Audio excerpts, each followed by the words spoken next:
you for joining me. This is a quote from Cornel West. Very interesting. It takes tremendous discipline. It takes tremendous courage to think for yourself, to examine yourself. The Socratic imperative of examining yourself requires courage. William Butler Yeats puts it this way. He used to say it takes more courage to examine the dark corners of your own soul than it does for a soldier to fight on the battlefield. Courage to think critically. Courage is the enabling virtue for any philosopher, for any human being. I think in the end, courage to think, courage to love, courage to hope. How powerful is that? Do you have that courage? How powerful is it to know thyself? Do you know yourself? Do you think for yourself? Do you examine yourself? Do you take the time out to do that? Now, I pose the question that many of you may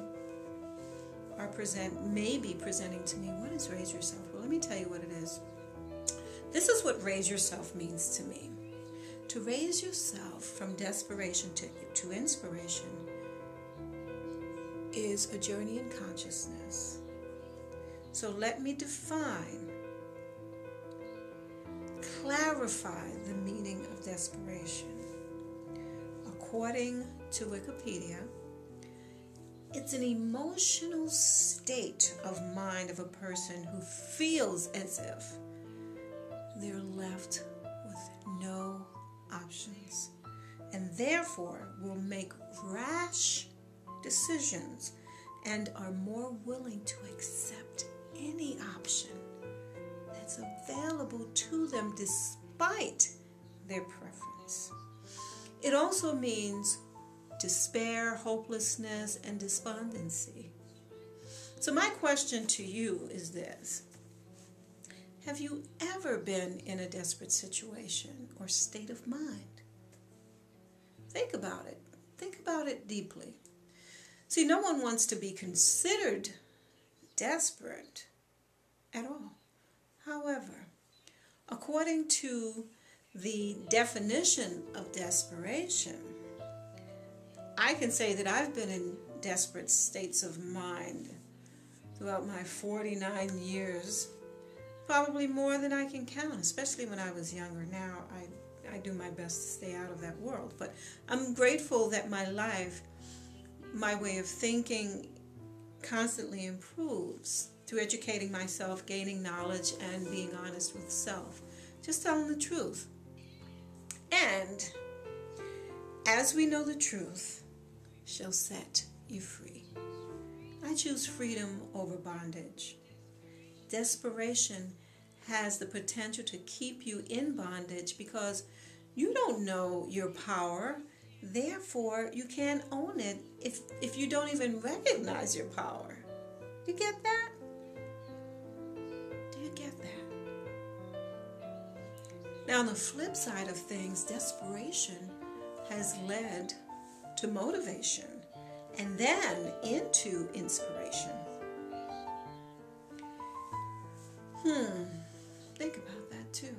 Much is born out of desperation, yes. My point here, though, is to not stay in that desperate state of mind. It's to visit, if necessary, but you keep moving from desperation to motivation to inspiration. You must recognize that you're possibly operating from that life-defeating place. So let's explore some more to gain an even deeper understanding of what I'm saying. Desperation speaks of accepting any option available despite your preference. So have you ever had a preference for something in particular, but accepted something else because you thought that you had no choice? But what if you did have a choice? Do you know not making a choice is a choice? At times you may believe that perhaps you've accepted, or what you've accepted is the best that you can do at the time. Sometimes it's like that too, the best that you can do, be, and have at the time. Is this true though? Or is it that at times we don't want to wait for our preference? Raising yourself means raising your standard of living from as many perspectives as possible, as you can think of, as you can conjure up. The core of my plea is this: raise your level of thinking, and you'll raise your vibration. You raise your vibration, and you attract a different type of life. Attract a different type of life, and you will tell a different story. You tell a different story, and you gain your power. When you're not positioning yourself to a higher pattern of thought, you don't shift, you don't transition, you don't transform to a more expansive, a more inspired dimension. Do you understand? If you feel as though you're sinking, you do one of two things. You wade in the water like a madwoman and hope that your efforts create enough waves to keep you afloat. Or you surrender and allow the water to carry you. This is the difference between desperation and inspiration. One causes you to react, and the other causes you to surrender. Reaction doesn't take thought. Surrender is deliberate. I had to work through lots of stuff. That's why I'm here today. I insisted, I commanded in my life. And sometimes that's the state of mind you have to put yourself in, commanding it of yourself. You have to choose to change. You have to let go of fear, ego, shame, guilt, anything that will or has the capacity of limiting your belief systems and limiting and closing your heart. Desperation is life.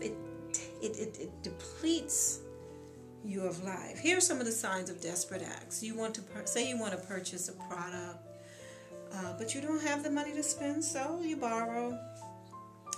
Or worse, you spend what you don't have, right? You get married because you believe it's the right thing to do, although in your gut it feels wrong. Ever been there? Or perhaps you get into a relationship because you believe it's the best you can do. So you go through with it, troubled all the way.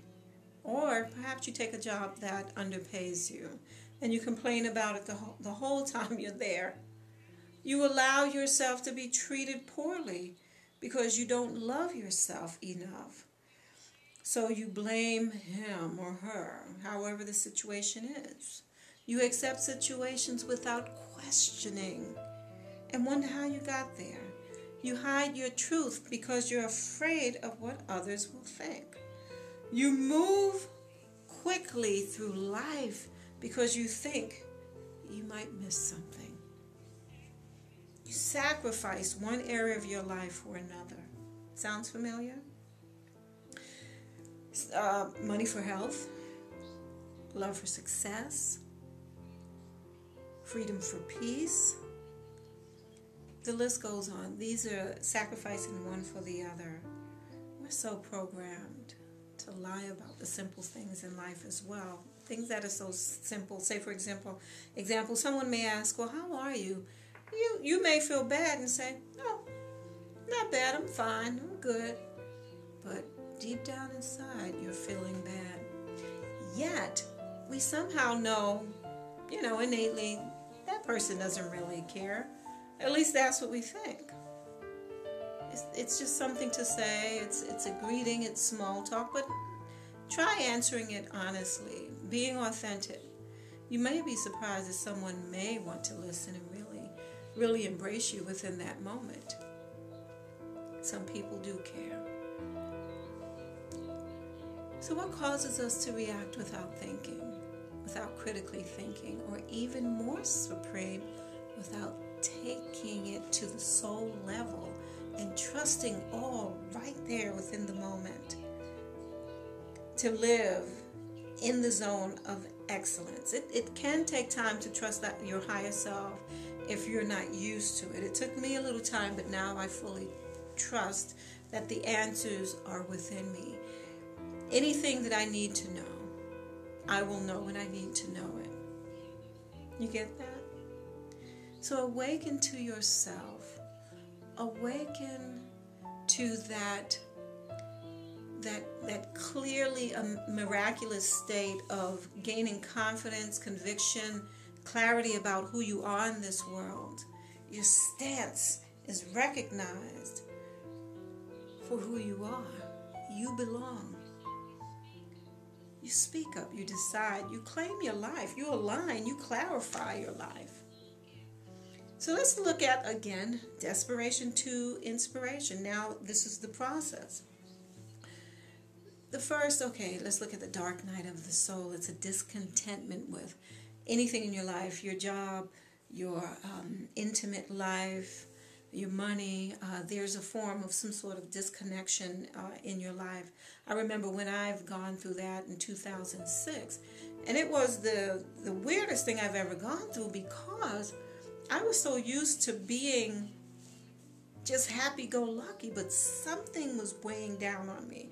And I knew that something was about to really shift. Earlier that year, life was just changing. I moved from New York to Atlanta, to Georgia, and something was shifting. I decided to take my life in a more powerful direction. The dark night of the soul shows you that something greater is coming if you pay attention. That's the key to creating something more powerful. Pay attention. What it took was deep thinking, deep feeling, and a lot of honesty.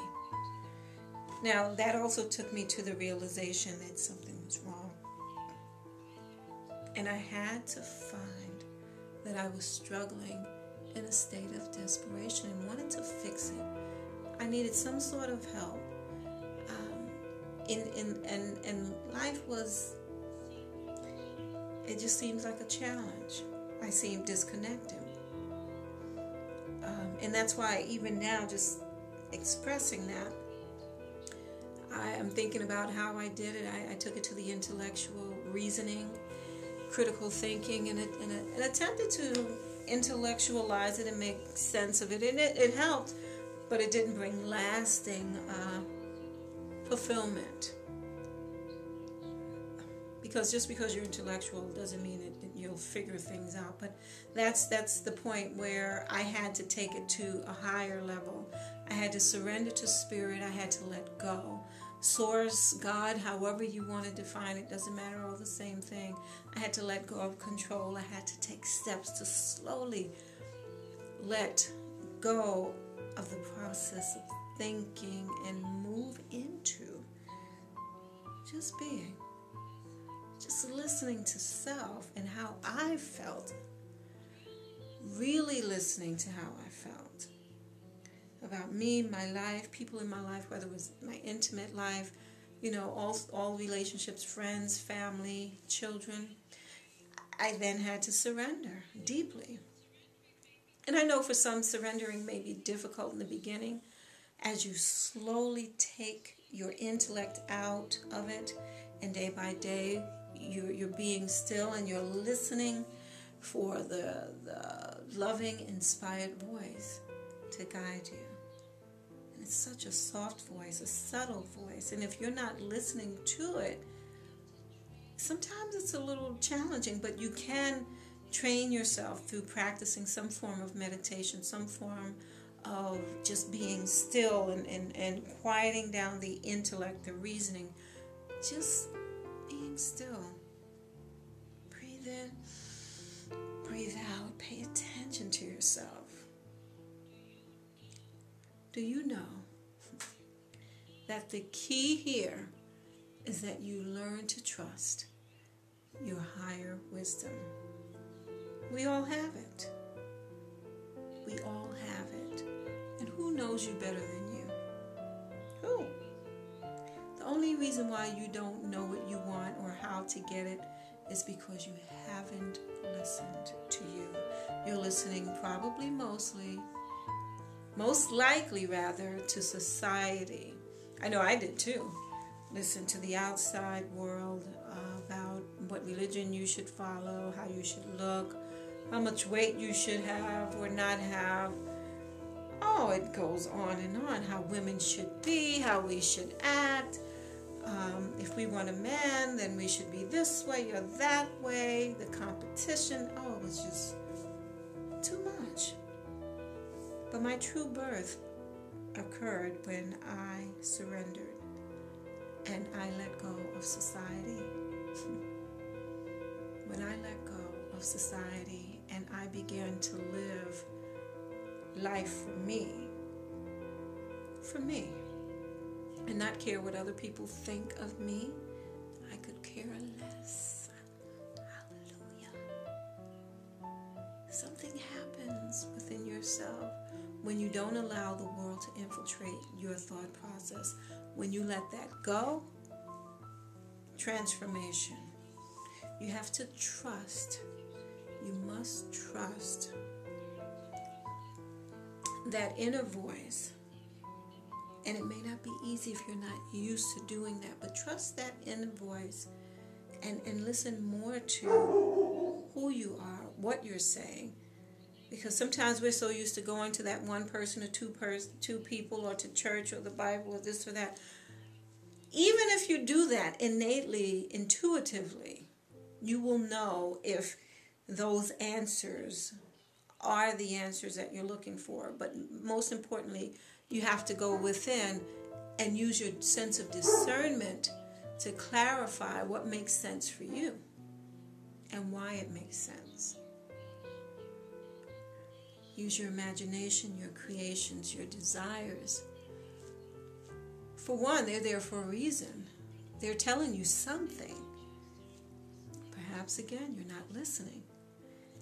Don't sit and try to keep thinking about it. Sometimes you just have to allow it to take you over and then move into action. But align with your truth.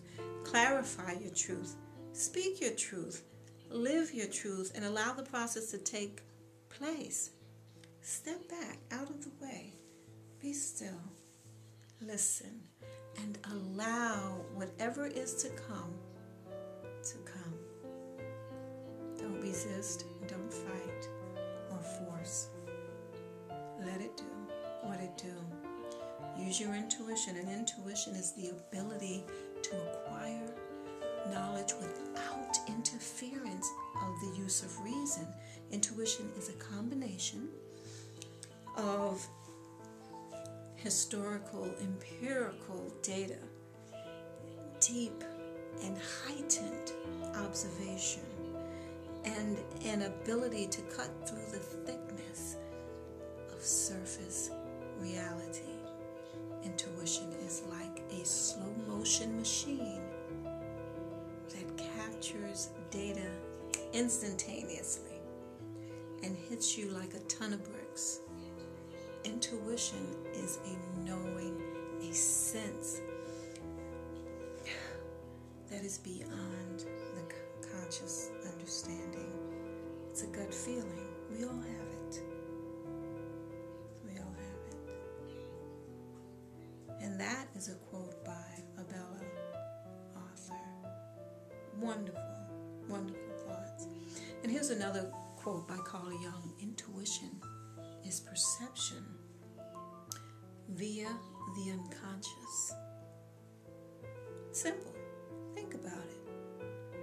Use it. We all have it. Isn't it amazing?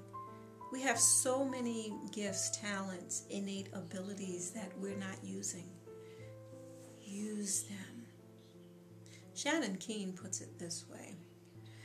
Intuition is, it may be defined as an understanding or knowing without conscious recourse to thought, observation, or reason. Some see this as somehow mystical, while others describe intuition as being a response to unconscious cues or implicit learning. I'm trying to remember all these wonderful quotes.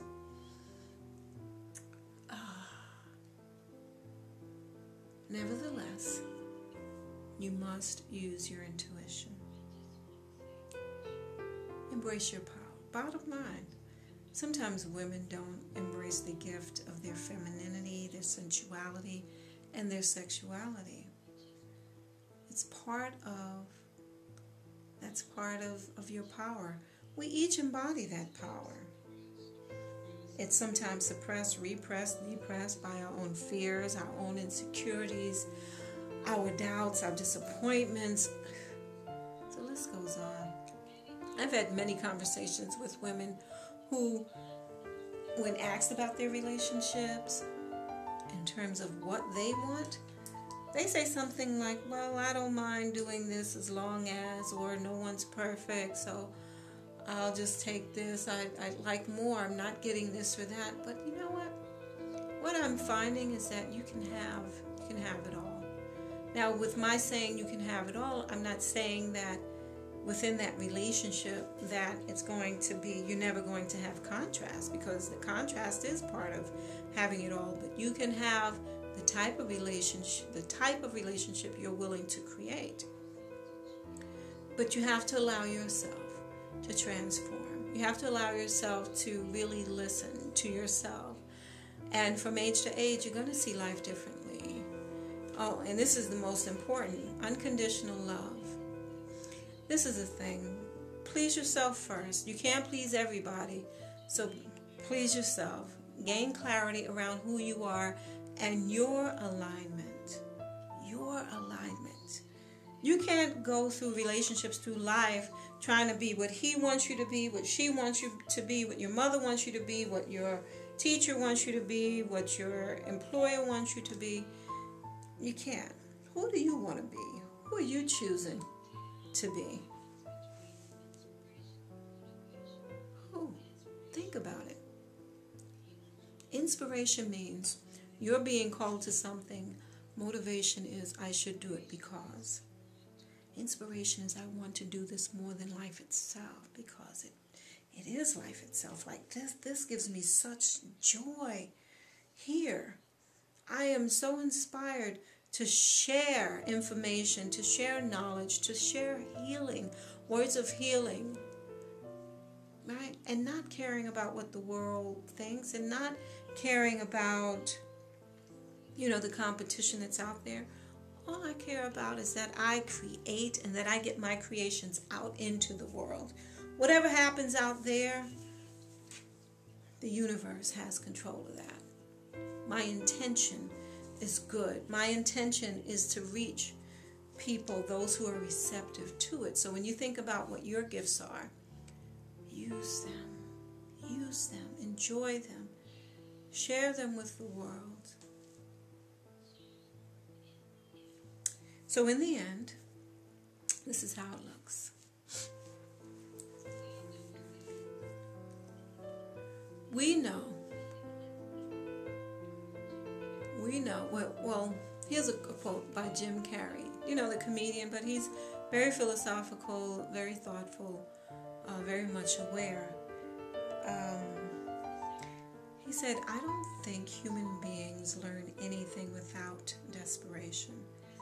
Desperation is a necessary ingredient to learning anything or creating anything, period. If you ain't desperate at some point, you ain't interesting. That's cute. It's fun and it's funny, but it's so true. There are many perspectives of desperation, of what it means, how it feels.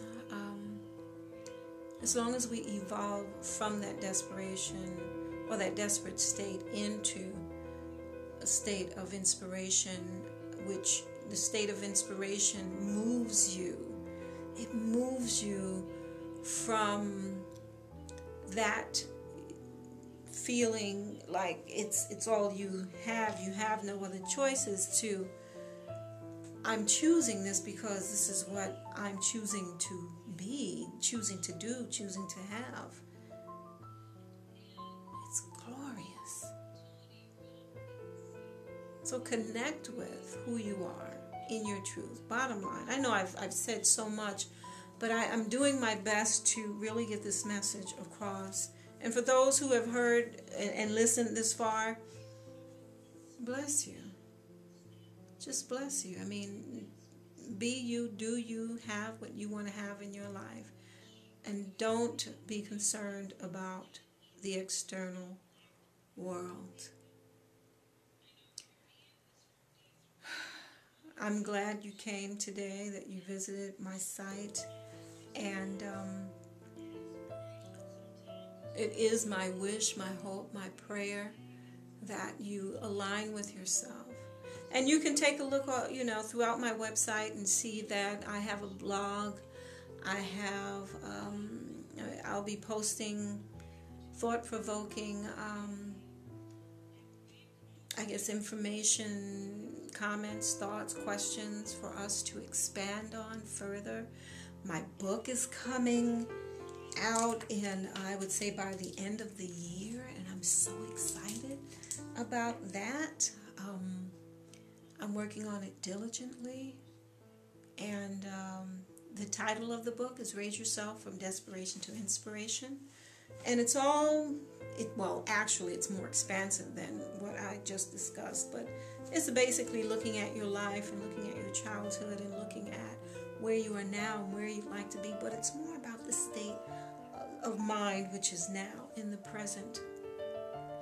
And that will soon be available on Amazon and Barnes & Nobles online.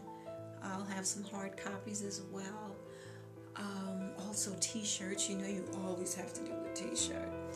And in the future there will be more, because it's about living your life as creatively, as freely, as honestly, authentically as possible, with integrity, with unconditional love, with courage, with trust and excellence, and being that example for everyone that comes your way. And I will say, I command that of myself. It's not, being humble is nice. I'm very humble. People who know me, I am. But this is humble. Being humble right now, it's of course it's there. But understand that this is about, when I speak this, I just want you to know it's not arrogance. I just want you to know that it's confidence, it's surety, it's the love that I have for myself, the unconditional love. It's the non-competitive state of mind that I'm in. I'm not doing this to compete with anyone. I'm doing this for myself, to live a fully expressed life, to know that who I'm being in my life on every occasion is always Georgette. And Georgette the way Georgette wants to be, not how someone else thinks I should show up because I showed up like that last week. Guess what? We're constantly shifting, and I am one who will allow myself to change and not worry about what the next person thinks. And this is what I'm saying to you. Allow yourself to expand. You don't have to show up the same way all the time because they may not understand. Shift, transform if you must. That's even greater. But as long as you know, even if you decided to remain the same, as long as you know that is a decision that you made. It came from you. It was born within you. Nevertheless, There's so much to say. I will be doing videos, weekly videos, and for us to really explore life and explore self and raise our consciousness to higher and higher levels. So I say this to you. Thank you for coming. I know it was a long video, but I'm not looking at time. I'm looking at the expression. And this is my new website, so there's so much more to come. After the first book, then the second book, and the third book, and screenplays, all of that. And if not, then not. But here we are today. At least I'm dreaming, and I'm using my imagination. Use yours. So now, namaste, which means the God in me sees the God in you, the beauty in me sees the beauty in you, the love in me sees the love in you. I see you. Basically, that's what I'm saying. And again, thank you for coming.